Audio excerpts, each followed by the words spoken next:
Our Voice, Our Opinion is brought to you by Grand Diva Studios, owned and operated by Jamaica Kitchens, specializing in natural and healthy hair care.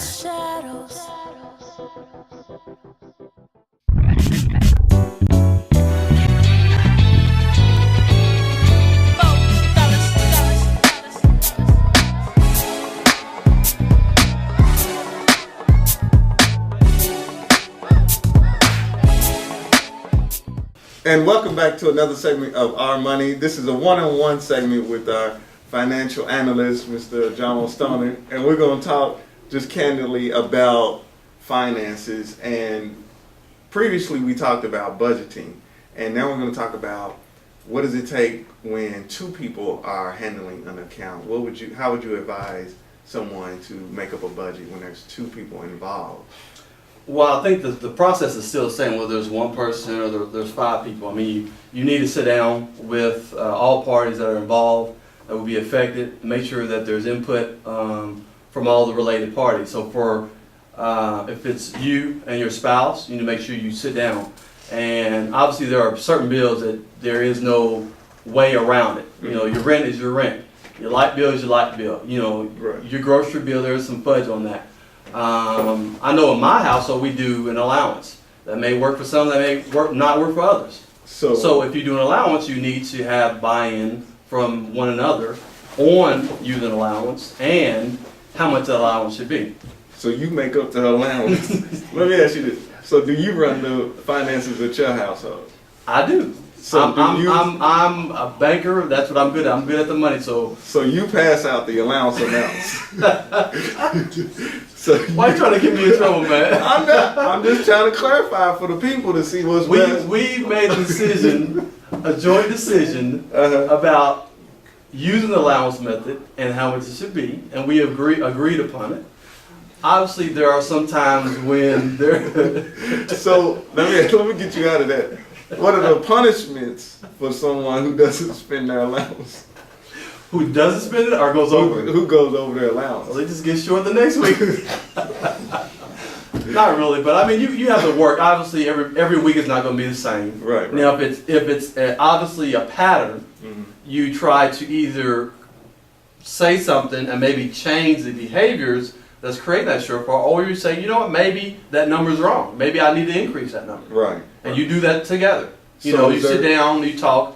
You know, why are you going over? You know, gas is higher. You know, my job, I'm going out to eat more, due to lunch meetings, et cetera, et cetera. You say, oh, okay, maybe we need to increase that number. So. Okay. And not necessarily in your situation, but do you believe that there's one person better than handling finances than the other? Because you're a financial guy. You went to school for it. You have that skill. The common person, you know, you just have two people trying their best at the thing. So do you believe that there's one person better with money, and that should that person go ahead and take over? And I don't think that's a gender question. I think it's who is better at managing the money and you know, who was able to manage that process, put it on paper, and who's able to track it and keep up with it. Right. Another thing before I forget, you sit down and you have a budget, right? And maybe 6 months later you may want to revisit it. Going back to the allowance part, if you're coming up short. Right.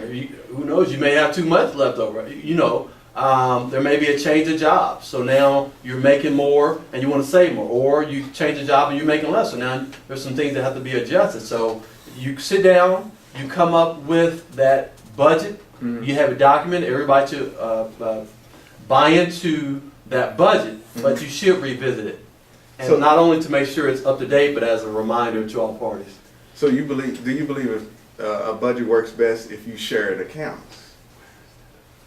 To me, that doesn't make a difference. If both parties are responsible, and I'm like I said, I'm saying parties. If there's two people, both parties are responsible, then it doesn't matter as long as they are following that budget. If they get half the bills and their half of the bill says they need to pay $1,200 and your half says you need to pay $1,350, as long as they're doing that, Right. then there shouldn't be any problem. Whether it's one account, two accounts, five accounts. So do you think that some people should take over and say just one person just horrible with money?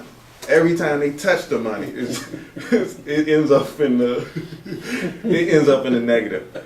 So do you think that the other person may be stronger and should just take that and just say, look, don't even worry about it. I got it. I got your back, dog. Let me handle it. No, you know what I'm saying? Like, just, No, I totally agree, because obviously if that is something that they're struggling with, right. then you can take that out of their hands if they're willing to give that up. If not, then you need to work with them. And if they're willing to learn, if they're willing to get better, then fine. If they're not, well, then you need to have that conversation. They come to Jesus, meet and say, look, Right. we can't keep coming to the negative every month. Mm-hmm. So let me go back into the budget itself. In a quick minute or less, what is the best way? Say I have all my finances and I'm just paying out bills and I'm not paying attention to what I'm paying or how much things are. What is the best way for me to just sit down and say, okay, what do I need to do to look at my money? What would be the first thing that you would do? Well, first thing that I would do was put it in, if anybody's familiar with Excel, put it in an Excel type spreadsheet. List them out. Uh-huh. List all your bills out. Put the amounts. Okay. Obviously, some bills are the same every month, some are not. But try to get them as close as possible. Right. For me, from a cash flow standpoint, because I'm in banking, I deal with numbers all the time. You want to know what time of the month that the bills are paid. So I put dates out there. So once the 20th comes along and I see what bills should have been paid by the 20th, I kind of have an idea of the money's left and what other bills I need to pay for. So it really goes to really sitting down, getting comfortable with the budget, and revisiting it as often as you need to. And if you are coming up short, then maybe you need to reconcile on a monthly basis. Okay. Well, I appreciate your thoughts, and we're going to come back to you next time, and we're going to learn a little bit more about our finances. And if you have some questions about finances, please get with us on our Facebook page at Our Voice, Our Opinion, and you can ask one of our hosts, Mr. John Stoner. So we'll see you next time. Our Voice, Our Opinion is brought to you by Grand Diva Studios, owned and operated by Jamaica Kitchens, specializing in natural and healthy hair care.